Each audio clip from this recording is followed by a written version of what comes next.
I thought becoming a better man would change everything. It only showed me how little I mattered. John, 29, living in Boston. 7 years married. Daughter, 4.5. Born in Alaska. The most beautiful wild I've ever seen. Tall, lean, know how to dress. You've seen the photos. Impressions stuck. Past is past. Still, what happened was ugly. I'm good though, really good. Swam 10 years, grappled, guitar diploma, wanted FBI Academy. Sense of right and wrong baked in from birth. Nice guy syndrome ran deep, cost me everything, girls and beyond. Fought it. Life punched back. The nice is mostly dead. Fresh wounds say not fully, but the vector's green. My ex, Victoria, classmate, upper grades. Loud talent, danced, sang like church bells, Italian native tongue. Girls copied or hissed, boys orbited. Switched boyfriends like outfits until she paired off with the top dog. High school dating? Who knows what that means at 16? Holding hands? More? Either way, mileage clock already high. She never pinged me. I never joined the pack. No ego bruise, just didn't play. Had my own girl, own orbit. Her mom cheated while pregnant with her half-sister, future stepdad on the side. Both dumped spouses, moved in together. Kids echo parents. Victoria insists she's blameless, but the way she tells it, like it's a rom-com plot. Brings soup to the bio dad out of pity. Calls him good but soft, not magnetic. Said he reminds her of me. Told her if we split and she shows up with soup, I'll dump it on her shoes. Words, then deeds. 10th grade, they left for Boston. Later, we reconnected online. She flew back to Alaska 2 weeks, picked her up at dusk, sat in my truck. Bam, love grenade. Blind, self-planted. Classic, don't lie to me, I'll lie to myself. No standards, no filters. Looks alone. Fireworks need more. Values, moves, criteria. Mine were blank. Cafes, movies, clubs, mutual friends. No game, just swallowed drool. Next year, we collided in New York. She was visa hunting for Italy. I vacationed with a buddy. Broke student, parents' cash, odd gigs, shared couch, movie night, hugged, kissed her shoulder, green light, 1-room flat, no further. 2 nights making out, under credits, then in bathroom. I'd had 2 real bodies by then. Victoria had 5, 7. Lope de Vega was right. Mismatched mileage kills. She invited the New York crew to Boston, parents in Cancun. Only I came. Met at Logan. City hit like a postcard. Brick, harbor, green. Just us. First night, awkward, eager, first time. She led. I graduated. Felt like medals. Back home. Called. I said, I love you first. 18-year-old lungs? She echoed politely. Long distance bloom. Spring. Summer. Graduated at 19. Skipped years. Fall. Promised permanent move to Boston. Saved every dollar. She jetted to Italy. Kept sending pics. One Russian dude always adjacent. Flag on the play. Fall. She landed in Boston. Airport bus onward. Air chilled. Sweet texts vaporized. Rented flat. She cooked. Kept distance. Not sure you're mine. Stayed anyway. Asked if I'd try. Wanted sex. Did it. She slept. I stared ceiling. Next day, no goodbye kiss. Met her mom once, then blackout. Mom advised, send him home. No job, no roof, no feelings. I kept writing. She didn't answer. The story was already over. I just hadn't caught up. I was shattered. 19 years old, no money, no job, no place to call my own. A couple of days later, I enlisted. Army changed everything. Met one of my best friends there. The kind of bond that rewires your life forever. Stress melted me down. I dropped weight fast, felt like something inside was breaking. But deep down, I knew. No stalking, no checking her profile, no second guessing. Forget her. Completely. I landed in an elite unit, thanks to swimming and martial arts. Started changing, gained muscle, stopped feeling sorry for myself, got strong in a year. Improved my guitar playing, later gigged in bars and events. Not for cash, for soul. After mandatory service, I went contract. Special unit fighting narcotics trafficking. Huge competition, but I made it. Became the youngest officer in the department's history. Good pay, respect, future. Loved the work. Even before I enlisted, I'd promised my grandmother I'd stay honest with myself no matter what. Of course we got lucky. Officer rank instantly equals honest man. Fairness aside, such people do exist in every system. But the author underlines it for a reason.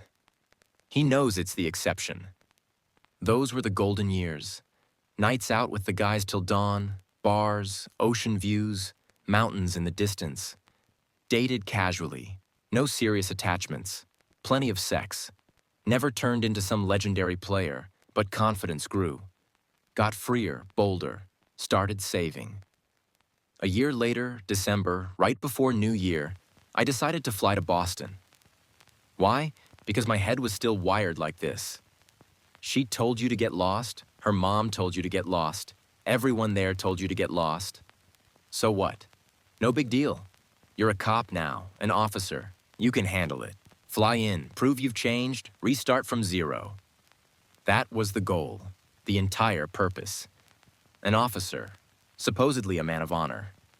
And the mission is to prove to some girl from Boston that you're different now. Don't do that. Ever. She'd ignored me for almost 2 years. I broke silence twice. First time, in the Army, summer, her birthday. Ordered flowers with a note. Smile once and I'll marry you. Smile twice and I'll definitely marry you. Cringe. But it was just the beginning. No reply. Years later, I learned she cried reading it. She was already in a relationship then. Not missing me, just sentimental or ungrateful. Because in that relationship, she was unhappy, crying about how bad it was with him. Yet here come flowers from the past. And suddenly she's thinking, why don't I get this every day? She never loved that guy, wanted more, always did. Second breach, right after mandatory service. Walking out the gate on the ride home, I texted, finished a big chapter, would love to share it with you. See? Growth in body, rank, skills, but zero growth in understanding women. You trained in a male world, passed trials, leveled up, but your brain still screamed, she's mine. 2 years after the breakup, first vacation, flew to Boston, bought expensive booze, went straight to her place. Why did I tell friends Boston was amazing, that I'd move there? Obvious now, I moved for her. In 2 years of transformation, I missed the main lesson. I did it all for her. To come back, show her what she lost, take revenge. The deer in headlights here? Me, and deer is polite. Knocked. Her mom opened, smiling, let me in. Victoria was in the shower, ran there to fix herself up. I sat in the kitchen, heart hammering like drums. She came out, beautiful, thinner, new haircut, perfect. Kissed her cheek. Tea. I joked, told service stories, mentioned buying property here. Evening flew. Light touches, hand, shoulder, right in front of Mom. Hour and a half later, I said I should go. Created scarcity. She didn't want me to leave. We agreed to meet. This was almost 10 years ago. I don't remember if she was single then, but her social profile said, in a relationship, linked to some guy. Back then, everything revolved around that platform. If she'd broken up, status would have changed in seconds. She wasn't eager to meet. Texts like, We're not together. Why are you pushing? probably came off needy. When I thought I was creating scarcity, she and her mom saw right through it. Officer, first leave. But to them, I was still the kitten. They'd lived more lives than me. They knew exactly how much they could take. She agreed to dinner, but brought a friend. Restaurant jokes. John's paycheck is paying tonight. Half serious. Didn't bother me. We split the bill. Or maybe not. After, back to my friend's place where I was staying. Wine, music, I entertained both. Stepped onto the balcony with Victoria. She was tipsy, squinted, pursed lips, leaned in. Short kiss. Heat. Called a cab. Walked her friend to the door. Got her number. Just in case. She liked me that night. Returned to the room. Victoria on the bed. Want sex? Answer was short. Clothes off. Shower. Then fire. That moment should have set off every alarm. She's lying there, post-sex glow still on her skin, and says casually, So, want to... like it's nothing. Like the last 2 years never happened. Like I didn't need to ask, who was inside you while I was freezing my ass off on duty? How many? What kind of life were you living? But no. The brain shuts down. All that's left is heat, skin, the green light she's giving. I wasn't the dandelion anymore, clumsy, hesitant, scared. This time it was fire, rough, hungry, good. Morning came. She said she felt sick, asked me to call a cab. We waited in silence. One last kiss at the door. Goodbye. Later she went to the movies with her friend. They sat together. Distance returned. I didn't push, didn't try to close the gap. Just enjoyed the time. Enjoyed being near her. Disgusting looking back. You're enjoying the time, you pathetic officer. 2 girls, one your ex, one her friend. And you're thrilled just to be in the same room. Where's the spine? Where's the man who should have said, why the friend? Why the movie? I came for you, not a double date. But no. She wanted it, so you rolled over. She was in a relationship then, almost certainly. Probably cheated on him with me that night. And the whole revenge fantasy, the I'll show her motivation, turned to shit. She didn't want me. She wanted validation, escape, a hit of ego from the guy who'd always worshipped her. That guy later moved to Europe. They'd studied together after her family relocated. He was in some religious group, weekend church, choir, hand-holding circles. She went along, kept in touch after he left. They were still together when I landed in Boston, 100%. I flew home. Didn't text. Celebrated New Year with friends, threw myself into work, lived easy. Didn't miss her. 2 months later, she started writing. Warm, sweet. Butterflies, she said. I know you love me. Say it. Realization hit late. Her previous thing had just ended. Badly. She'd been dumped, needed a rebound, needed someone to tell her she was still a princess. And there I was, upgraded version, still carrying the torch. I sent her an iPhone, the new one. Handwritten letter full of confessions. She was thrilled. Decided to transfer to Boston, long distance again. Next leave, not summer. Flew to New York first, bought gifts, met her dad. Everything fast, smooth. Birthday dinners, restaurants, booze. Northern paycheck covered it all. Sex was great. I treated her like glass, flowers when she got sick, endless care. From her? Butterflies? Perfect.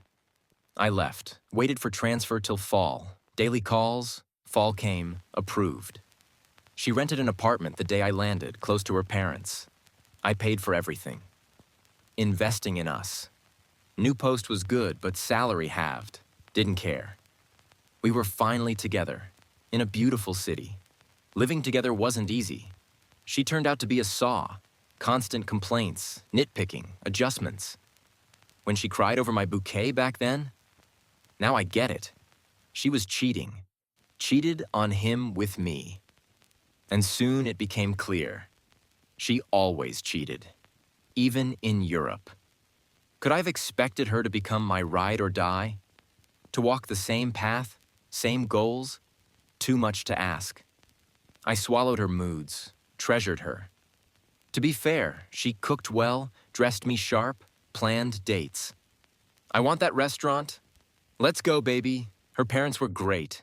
Later, her stepdad told her after my December visit. Take a good look at him. He's a solid guy. And get the hell out of our house as soon as you can.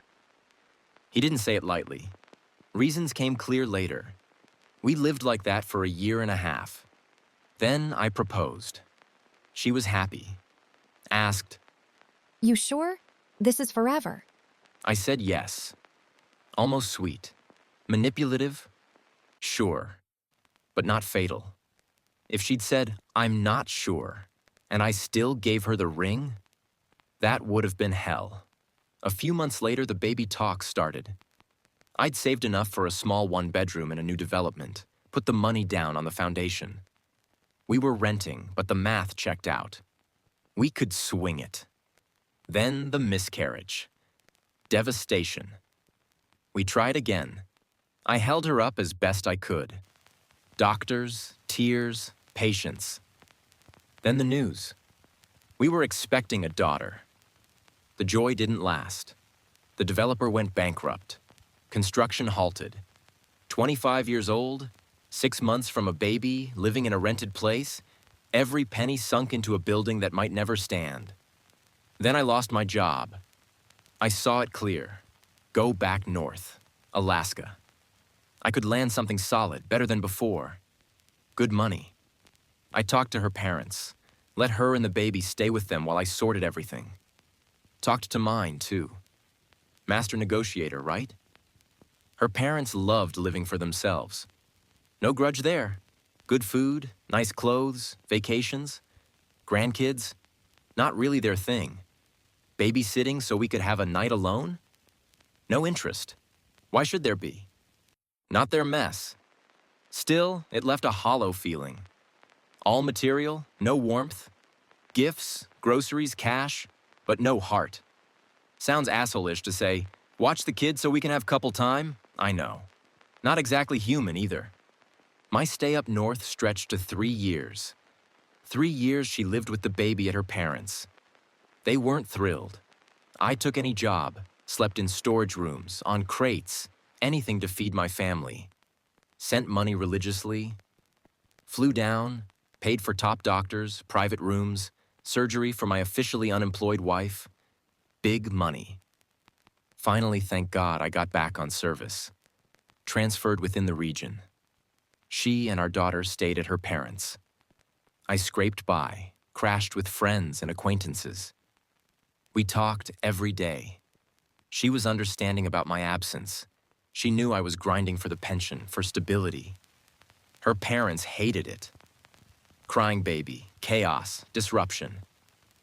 I get it. Why should they sacrifice their golden years? We made the mess. Why make it theirs? But why did I keep swallowing it? That's the question. One trip home, I grabbed her laptop. We wanted to look at old photos. Opened the Europe folder. And there he was. The same guy from those old social media pictures. Not once. Multiple times. Arms around her, lips on hers, bodies close. The same Russian dude who'd been glued to her side in every shot back then. I stared at the screen. Heart didn't even race. Just sank. Everything clicked into place. The coldness at the airport, the distance after, the way she always had one foot out the door. The cheating wasn't new. It was constant. Europe, Boston, everywhere. I closed the laptop, didn't say a word that night. But the story wasn't over. Not yet. A few months later, the baby talk started again. I'd saved enough for a small one-bedroom in a new development. Put the money down on the foundation. We were renting, but the math checked out. We could swing it. Then the miscarriage. Devastation. We tried again. I held her up as best I could. Doctors, tears, patience. Then the news. We were expecting a daughter. The joy didn't last. The developer went bankrupt. Construction halted. 25 years old, 6 months from a baby, living in a rented place, every penny sunk into a building that might never stand. Then I lost my job. I saw it clear, go back north, Alaska. I could land something solid, better than before. Good money. I talked to her parents, let her and the baby stay with them while I sorted everything. Talked to mine, too. Master negotiator, right? Her parents loved living for themselves. No grudge there. Good food, nice clothes, vacations. Grandkids? Not really their thing. Babysitting so we could have a night alone? No interest. Why should there be? Not their mess. Still, it left a hollow feeling. All material, no warmth. Gifts, groceries, cash, but no heart. Sounds asshole-ish to say, watch the kids so we can have couple time. I know. Not exactly human either. My stay up north stretched to 3 years. 3 years she lived with the baby at her parents'. They weren't thrilled. I took any job. Slept in storage rooms, on crates, anything to feed my family. Sent money religiously. Flew down, paid for top doctors, private rooms, surgery for my officially unemployed wife. Big money. Finally, thank God I got back on service. Transferred within the region. She and our daughter stayed at her parents'. I scraped by, crashed with friends and acquaintances. We talked every day. She was understanding about my absence. She knew I was grinding for the pension, for stability. Her parents hated it. Crying baby, chaos, disruption. I get it. Why should they sacrifice their golden years? We made the mess. Why make it theirs? But why did I keep swallowing it? That's the question. One trip home, I grabbed her laptop. We wanted to look at old photos. Opened the America folder. And there he was. The same guy from those old social media pictures. Not once. Multiple times. Arms around her, lips on hers, bodies close. The same Russian dude who'd been glued to her side in every shot back then. I stared at the screen. Heart didn't even race. Just sank. "Who's this?" I asked, voice flat. She froze. Then, We were seeing each other from that trip. everything clicked. The cold airport welcome. The distance. The way she always kept one foot out. She'd been cheating the whole time. Said they didn't sleep together. Sure. Inside me, something snapped. Plan formed instantly. Morning. Courthouse, file for divorce. Right now. But then I looked at our sleeping daughter, and the balls I needed just weren't there. Not to be the doormat, not to be the weakling. I said something tough guy style. If this ever happens again, empty threats, blah blah. Then good sex followed, and my or else dissolved into nothing. You know how it goes. She'd lived. Different league. Completely. I wanted to bring them north, live tight for a couple years till I hit pension. But she was used to comfort. Didn't want to move to the ass end of the world, even temporarily. That one sentence told me everything. No relationship. Just milking. You're not needed. No feelings, nothing. Comfort first, partnership second, not family. If Instagram and mom and stepdad handouts rank higher than building a life with you, Apple doesn't fall far. Her stepdad messaged, either take her and the kid, or he buys the tickets and sends them himself. He was tired. Started lecturing me on life. Separate story. Some stepdad lecturing an officer on how to live. While you're the guy who put it in someone, but still lets his wife and child live off her parents. How's that look? You can't even set boundaries. Can't say, this isn't normal. I say, we come. You say no, you like it here more. Do what you want.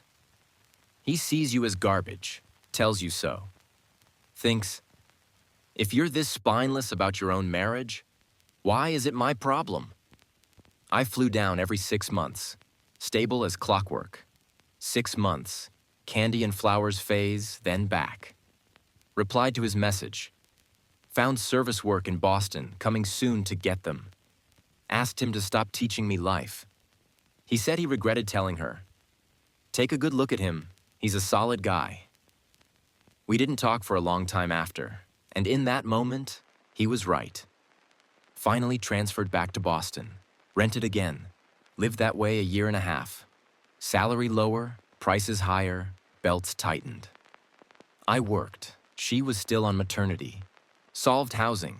Our finished one bedroom, too small for 3. Planned to sell, take bigger mortgage. Thought to register on stepdad, relations thawed, to qualify for extra state housing later. Super plan. Parallel. Studying for career switch. Calculations showed big improvement soon. Live anywhere we wanted. Always aimed for that. Lived lean. Then fights. Money fights. Her wanting more. Me, belts tight. 15,000. Why so much when we're negative? Take 5. Ugly from both sides. When you're grinding full throttle, demanding extras can be wrong. But you're no saint either. While you dumped wife and kid on her parents, they did a lot. Family, in theory. In practice, even thank you felt forced. Your line, if I spend 5,000, she'll love me 3 times less? Sounds like control, like trading affection. You called everything material before. Now same logic, flipped. In a real family, especially after she lived with parents so long, those talks go differently. With you, they turned to war. Means you're strangers. Fights escalated. I burned out, let myself go, lost weight, quit gym. Routine, work, home. But goal kept me going. Thought temporary, 6 more months. She'll finish maternity, get job, easier. She started work, secretary to CEO who was almost never there, lived in Europe, and got pregnant. Sex during ovulation, I didn't pull out. When she told me I admitted, acted like an idiot, not a man, shocked. Knew we couldn't afford a second. She'd just started work, now everything crumbling. Didn't say abort, but showed no joy. Not to her, not to parents. Humanly understandable. Where another kid with all this mess? Fucking rabbits. Her parents got it too. Knew it had become their problem. She took my reaction hard. I pulled myself together, started supporting. Still, miscarriage. And honestly, at one point I thought, universe, thank you. Cynical as hell. You'll see why soon. 6 months later, the main events began. The apartment sale closing was set for the next morning. I couldn't sleep. Something gnawed at me all night. I lay there staring at the ceiling, listening to Victoria breathe on the other side of the bed, under separate blankets now. She'd stopped wanting sex, stopped asking how my day went, stopped texting first. Cold, distant, gone. She'd asked me to train her so she could lose weight. Changed her phone avatar. Used to be the 3 of us, me, her, our daughter. Now just her. And the photo was old. One from right after she came back from Europe the first time. The time she dumped me cold. I picked up her phone. Of course I found it. Intimate messages. Do you like sleeping in lingerie or nothing? Pajama mood tonight? She answered eagerly, playful, flirty, detailed. The guy, pussy boy, I thought bitterly, had clearly studied her well. Everything inside me cracked. I sat her down in the kitchen at dawn. You want to start the conversation, or should I? She didn't flinch. Since you already know, go ahead. So, yes? No excuses, no tears. Straight? Yes, they're talking. Yes, she likes it. Yes, she fell out of love. Yes, it happens. I said I wouldn't forgive her. Started packing. She didn't beg, didn't cry. Just asked, almost politely. Where will you go? None of your business. I left. Crashed at a friend's. Less than 24 hours of silence. Then the ache hit. I came back to talk. Why did you do this? We have a family. She looked at me like I was a stranger. What's there to fight for? I don't want this. Better to live separately. I don't need anyone. Then the knife. She never loved me. I bought her. I tired her with my problems. All this while I worked 24/7, while we had a child, while I carried everything. Tired her with problems. Beautiful. I learned the guy was from her work. Driver for the CEO, chauffeurs him around in a Maybach. She'd come home once raving, God, that Maybach is so fast. Robert, 41. She's 30. No real money. Lives with his ex-wife. Has a son from first marriage. Mortgage. Everyday grind. Not exactly success. Didn't matter. I found his ex on social media. Messaged, "Hey, you look great. Let's meet." She replied, What for? I said, "I'm out with friends. Come join." She showed up, worn by life, 37. We drank wine, danced. I said, "Cards on the table?" She laughed. Knew it. You're too nice. What do you need? I told her about Robert and Victoria. She shrugged. He's good with words, good at courting. Don't worry. Once they hit real life, they'll split. Good riddance. She still loved him. Obvious. That was her advice. I decided to go full idiot. Planned to take a photo with her ex, send it to Victoria. Revenge porn without the porn. Taxi ride. Drunk. Victoria sends a voice note, Robert's not home, he's with me. and I realize he's at our place. Everything turned cinematic. The driver, Turkish guy, adjusts the mirror, hears my muttering, says in thick accent, I know what you want to do. I heard the call. I know the story. You'll ask me to drive to your old home. But understand, there is no home there anymore. Only a fallen woman. Don't ask me. I've been through this. You deserve better. We have a lot of learn from Turks. I was hammered. Lit a cigarette. I don't smoke. Told him, tonight I want to let go completely. Dive into the shit. We pull up. Rage made me forget the door code. No keys. Forgot the apartment number. Door opens. Robert steps out. Rage took over. I lunged. We grappled. Some sane part screamed, "Don't punch. Career over." He was stronger. I couldn't break him. Held him. Tried to crush him physically. Filthy fight. Then I stopped. Breathing hard. Enough. Outside. We went down. I was shaking. Victoria bursts out screaming. What the hell did you do? I invited him. We're definitely done. Why did you attack him? The best thing you can do is leave. He stood red-faced. She was on me. I looked at them both. Turned. Walked away. No dramatic last words. Just steps into the night. Robert started to leave, brushing past me. He muttered something like, We were just talking, didn't even kiss, and you attacked me.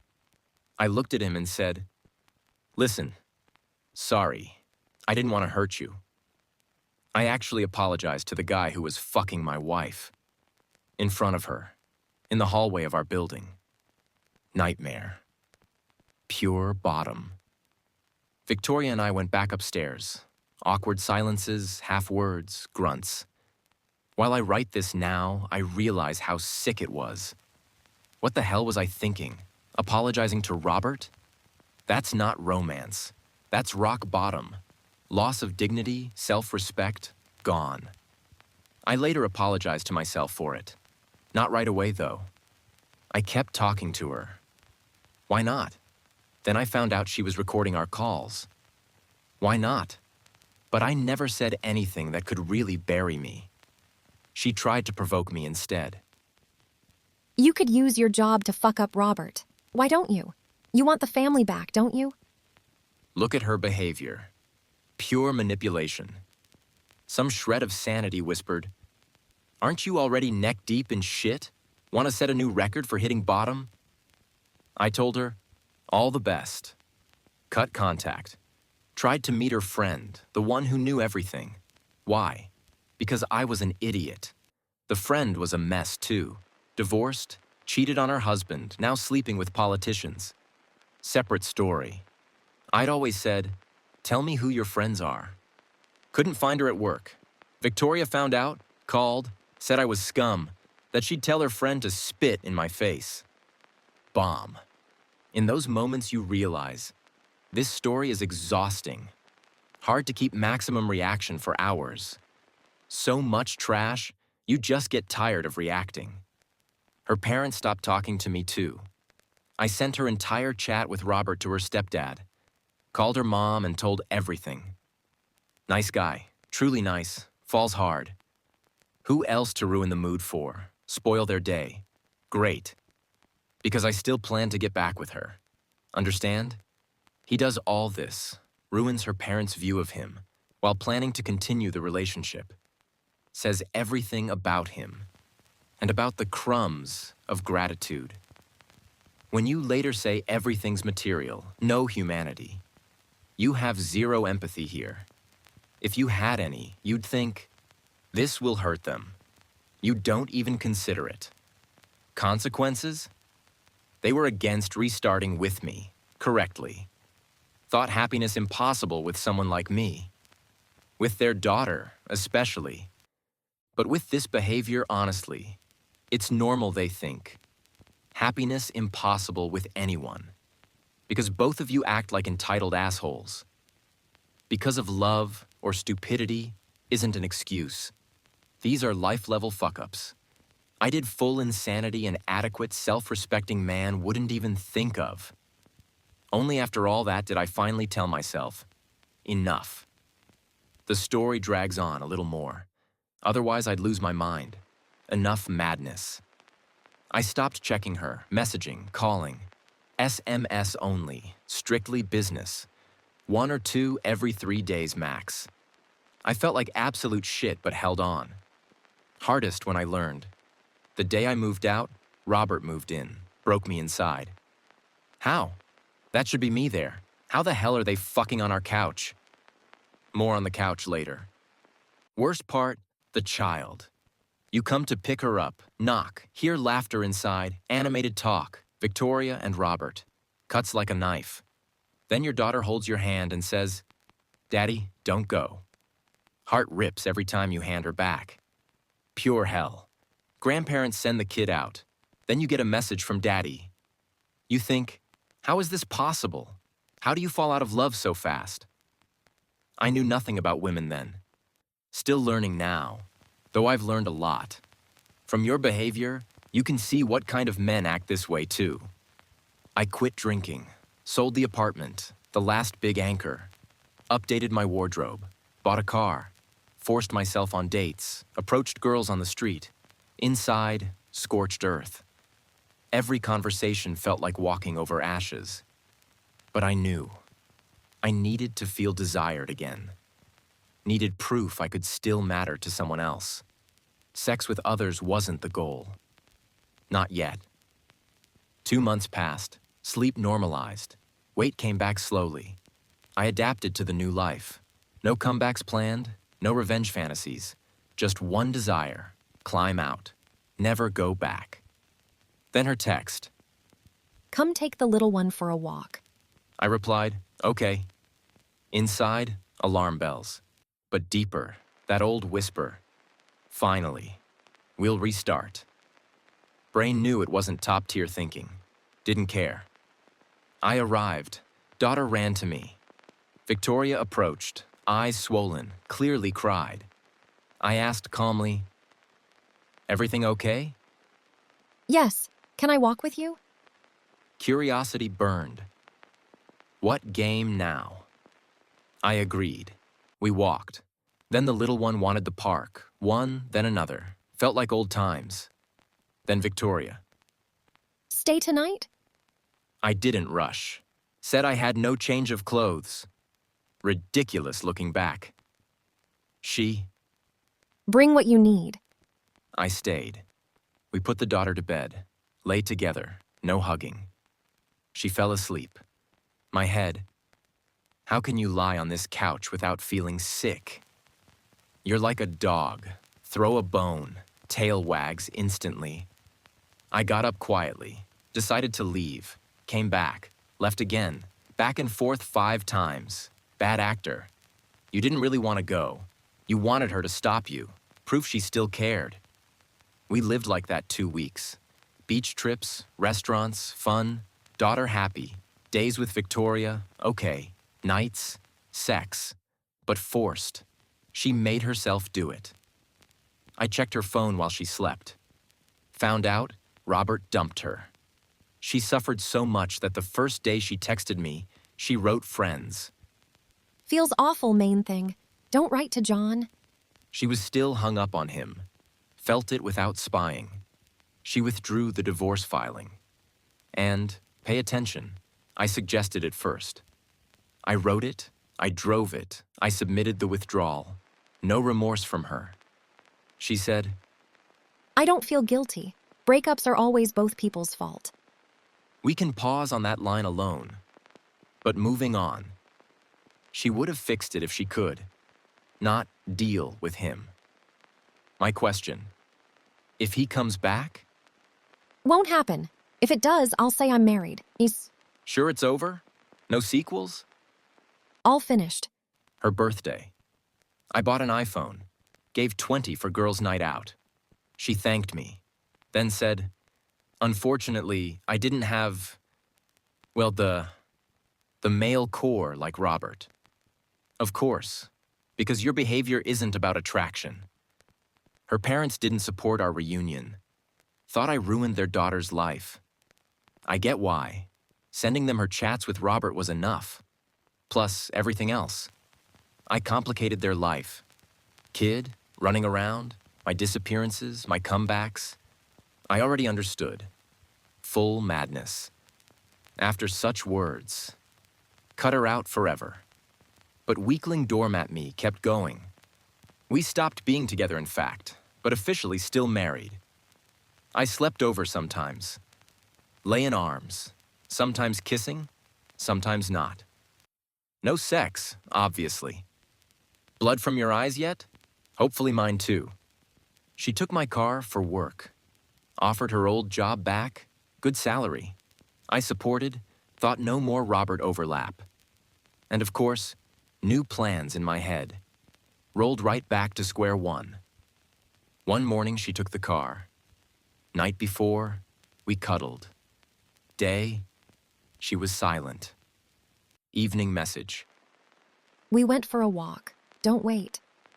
I knew. Checked Instagram. She added Robert again. Called 15 times. Finally picked up. On speaker, I heard her lie. With a friend and the little one at the sea. I went to a friend's. Thought, what a stupid ram I am. What did I get into? Almost midnight. I gave up. Drove to their place. Opened with my key. Dog, Roberts, running around. Daughter in bath. Victoria standing, eyes wide. I exploded. Yelled everything accumulated. Why are you like this? And so on. She We're not together.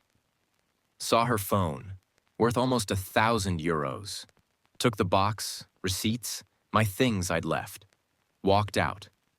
Outside, Robert appears, bottles from the store. I on emotion. Buddy, hi. Repeat evening? He. Who are you? Get out of here. Did I kick you out? And he's right in one thing. She decided. I wanted to do what you can't. Turned away. Saw Victoria watching. Understood. No more duels, no talks.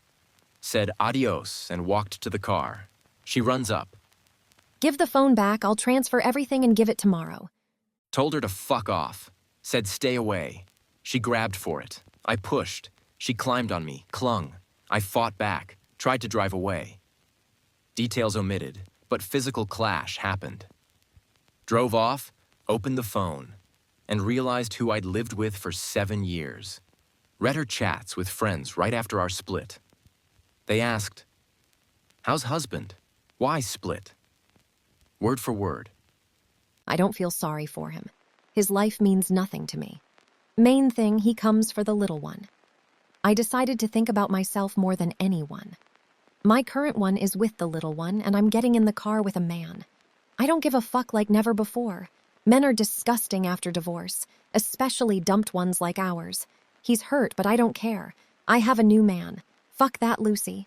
No reason to send wife to work. I lived like shit for 25 years. Home kid, another 5. I don't save money. Fate gave me a man who makes me feel like a girl. He has strong male energy. 11 years older, don't care, even like it. iPhone. We're just enjoying time for now. Nothing like this with husband at the beginning. Something new, cool, tired of husband, always money problems. Forgot myself as a woman completely. No pull to him. Live like this forever? Years wasted. I closed the phone. Drove into the night. No more illusions, no more comebacks. Just the road ahead. Alone. Those messages were from before Robert dumped her again, and she came crawling back to me like I was her safety pill. She knew I'd take her, knew I'd swallow the hurt and start over. Later chats with Robert, after our comeback, were even worse. She was hooked on him like a cat in heat. I never knew she could be that affectionate, that soft. I also found out she'd been stalking her ex on Instagram, the one she cheated on with me right after my army days. And a year ago, some flirty back and forth with a super Ian. I never knew my wife at all. And this. She wanted a kid with Robert, wrote her friend. Love woke up. During our comeback, she pushed me with lines like, "A man can love a woman's child from her first marriage. First he loves her, then the kids," trying to pressure me into something serious. A couple days after the hallway fight, she tried threats. There are marks. I could file a report. Provocations. Now she's back with Robert like before the comeback. I could detail more, but honestly, it tires me. I tried to be objective. No labels, no grudges on her or her family. Just facts, like an outsider watching. A month and a half since that phone reveal, early April. Every day like a mantra. Watch your videos, read useful books, improve physically and mentally. No matter what, I'm not going back. If someone turns away and doesn't want you, why would you want them? Of course, the sadness lingers for the future I painted in my head. The one that'll never be. I try not to dramatize, not to play victim, not to dump on friends. But I'd like your take on my ex. Can people like her ever have healthy, solid relationships? Not about me, about them. How do these problematic women turn out later? Sooner or later, will she be unhappy with him too? Crying, remembering how I sent flowers or gave her that phone, even if I took it back. This isn't about getting back. No, I just never want to fall into something like this again.